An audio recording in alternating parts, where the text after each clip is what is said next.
বিধানকর.com আপনাকে স্বাগত জানাই। আমি রাজা কুন্ডু, তোমাদের ম্যাথমেটিক্স টিচার। চলো দেখে নেওয়া যাক আজকের প্রশ্নটি কি আছে। আজকের প্রশ্নটিতে বলা আছে যে r এর কোন মানের জন্য rx + 2y = 5 এবং r + 1 of x + 3y = 2 সমীকরণ দুটির কোনো সমাধান পাওয়া যাবে না। চলো শুরু করছি। প্রদত্ত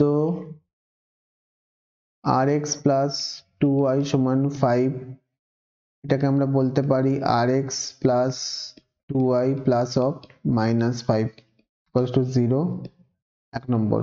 ডান দিকে ছিল +5, বাঁ দিকে গেলে হয় -5, কিন্তু +(-5) লেখার একটি কারণ আছে, একটু পরেই জানতে পারবে যখন অঙ্কটিতে আমরা এগাবো। এবং r + 1 of x + 3y = 2, তাহলে এটাকেও আমাদের গুছিয়ে লিখতে হবে। r + 1 of x + 3y + (-2) = 0, এটাকে বলছি 2 নম্বর। এইভাবে লেখার কারণটা কি এবার আমি লিখছি, সাথে পরিষ্কার হয়ে যাবে। কারণ দুটি স্ট্যান্ডার্ড ফর্মের সাথে এদিকে তুলনা করতে হবে। একটি হলো x + by + c = 0, যেটাকে আমরা বলছি 3 নম্বর।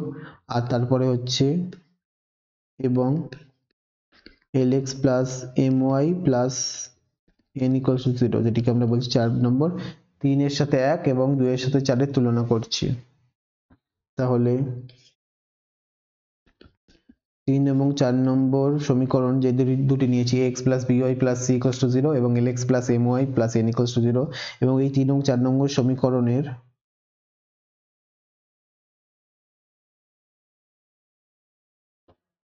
কোনো সমাধান থাকবে না। তার শর্ত কি? সমাধান থাকবে না। তার শর্তটি হলো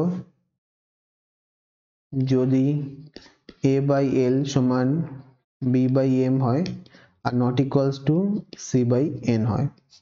এটিকে বলছি, শর্তটিকে 5 নম্বর বলছি। এখন 1 নম্বর এবং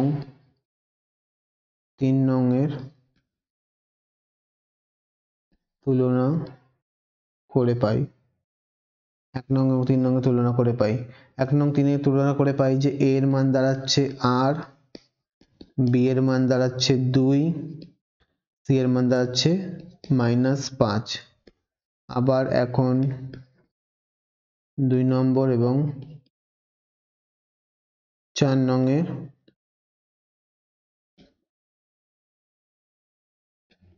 তুলনা করে পাই। l এর মান দাঁড়াচ্ছে r + 1, m এর মান দাঁড়াচ্ছে 3, n এর মান দাঁড়াচ্ছে -2।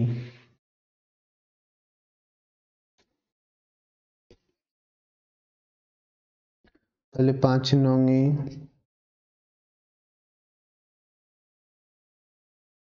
উপরের মানগুলি